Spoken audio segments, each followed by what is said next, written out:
Nakita na nga kanina sa live mismo sa PBB House ang paglabas ng Big Four sa bahay nga ni Kuya. Makikita natin dito ang kanilang mga nagkikinangan or makinang na mga gown. Talagang napakaganda ng mga gown ng Big Four sa kanila nga ni Colette, Rain, Fiang at syempre si Kai. O diba, color coding. I mean, meron nga silang color. Si Rain ay green at syempre ang nag-iisang iabab, Fiang, color violet yan. At talagang marami naman talaga ang nag-aabang din kay Kai. Yan, colored nga si Kai, ayan ang kanyang gown at syempre ang nag-aabang din ng mga fans ni Colette, ang color nga sa kanya ay pink, ayan ang suot ni Colette. Ayan yung gown niya, pero mamaya pa natin makikita ng full yan. At guys, GM Fiang, ayan, supporters ni GM at ni Fiang sa labas ng bahay ni Kuya, napakadami. Solid as in solid. At grabe din mga effort na props nila.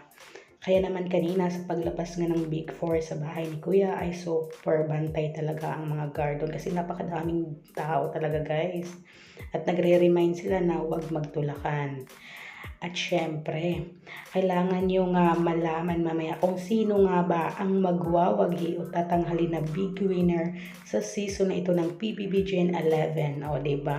Si Ren kaya na taga Cebu or si Colette na taga Mindanao. Ayan. At syempre, si Fiang kaya na taga Luzon. O, diba? Ang i-above na yan, napakaganda. At si Kai kaya na singing guwapa ng Cebu. Kaya abang-abang na kayo guys kung sino nga ba ang maging big winner this season PBB Gen 11. Ay nako guys, napakaganda ng kanilang mga kasuotan at syempre ang inaabangan talaga ng lahat ay walang iba kundi si Fiang, o diba? Napaka-sexy, kumikinang talaga.